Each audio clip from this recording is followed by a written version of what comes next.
श्री हरिवंश महाराज जी। महाराज जी, असंग कैसे रहा जाए, इसके क्या नियम है? मतलब इनका डिवोर्स हो गया महाराज जी, उसके बाद जीवन में असंग रहने, मतलब चाहते हैं कि मानसिक और आध्यात्मिक उन्नति होती रहे उनकी, और आजकल के मॉडर्न जमाने में कैसे महाराज जी इसको?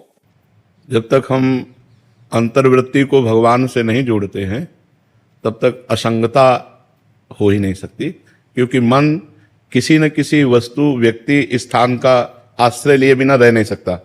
इसका स्वभाव है, ये आश्रय लेके ही रहेगा। देखो, आप शांत होकर देखो तो कोई व्यक्ति चल रहा है दिमाग में, या कोई वस्तु, या कोई स्थान, या कोई घटना, या कोई परिस्थिति, वो आश्रय लेकर उसका चिंतन करता रहता है। तो इसके इन आश्रयों का, जो पूर्व में आश्रय लेकर अपने अंदर कैसेट बना लिए, जब हम नाम जप करते हैं तब तो हमें खोल के दिखाता है कि ये कमाई है हमारे पास, तो हमें उसे डिलीट करनी है और नई होने न पावे। इसके लिए हमें हर समय नाम जप करना है, अंदर से वृत्ति जोड़नी है। अब बाहर से अंगुली से माला चल रहा है और जबान चल रही मुख में और मन चल रहा है संसार में, तो भी असंग नहीं हो पाए। मन मय्यासक्त मनाह पार्थ, भगवान ने कहा मेरे में आसक्त मन वाला बने। तो भगवान की जब हम लीला कथाएं सुनते हैं, जैसे भागवत का 10वां स्कंद है, हम स्वयं पढ़ें, हम खूब कानों से सुने, भगवान की लीला कथाएं सुनते हैं, भगवान का नाम जप करते हैं और भगवान के मार्ग में चलते हैं, तो हमारे अंदर एक पावर आता है, भागवतिक पावर, उससे हम असंग रहते हैं। हमें अच्छा ही नहीं लगेगा, ऐसे लगता है कि मैं अकेला हूं, कोई तो मेरा होना चाहिए, ऐसा लगता है ना, सबको लगता है। जिसके हम गोद में सर रखकर चैन से सो सके वो केवल भगवान है, नहीं तो संसार कपटी है। ये पाए जान जगत में सब जन कपटी, कुटिल, कलयुगी, टंच। ऊपर से क्या है अंदर से क्या है जान पाना बड़ा कठिन है। ऊपर से कुछ और भाषा है और दिखावा है, और अंदर से बहुत और दिखावा है। तो एक है जो भीतर और बाहर दोनों से एक है, वो भगवान है।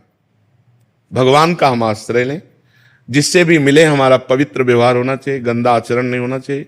कोई हमको गाली दे तो हम सुन के सह जाएं, हम किसी को पलट के गाली ना दें, और नाम जप करें तो धीरे धीरे हमारे अंदर अध्यात्म की वो योग्यता आएगी जिसे असंगता कहते हैं।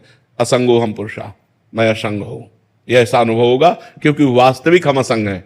हमारा जो स्वरूप है वो असंग ही है। वो कभी पर वो स्वरूप जो है गलती कर बैठा, देह को मैं मानकर, अंतःकरण मन बुद्धि को मैं मानकर वो फंस गया। इसलिए नाम जप करो, भगवत चर्चा सुनो, सत्संग सुनो और अच्छे आचरण करो, पवित्र आचरण करो, तभी असंगता है। गलत आचरण करे और अध्यात्म की बातें करे तो वो बातें बातें केवल है, जीवन में प्रकाश नहीं होगा। अगर जीवन को उन्नतिशील बनाना है, बढ़िया सुखमय जीवन व्यतीत करना है, तो गंदे आचरणों को पहले रोको, जो पाप आचरण है उनको रोको, अच्छे आचरण करो और नाम जप करो।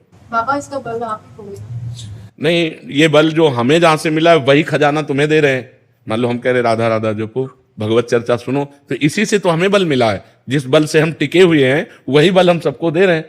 अगर इस बल को आप स्वीकार करें तो लंबे समय में आप खुद अनुभव करेंगे कि आपके अंदर कैसी क्षमता बढ़ रही है, आपके अंदर कैसे भाव बढ़ रहे हैं। जी।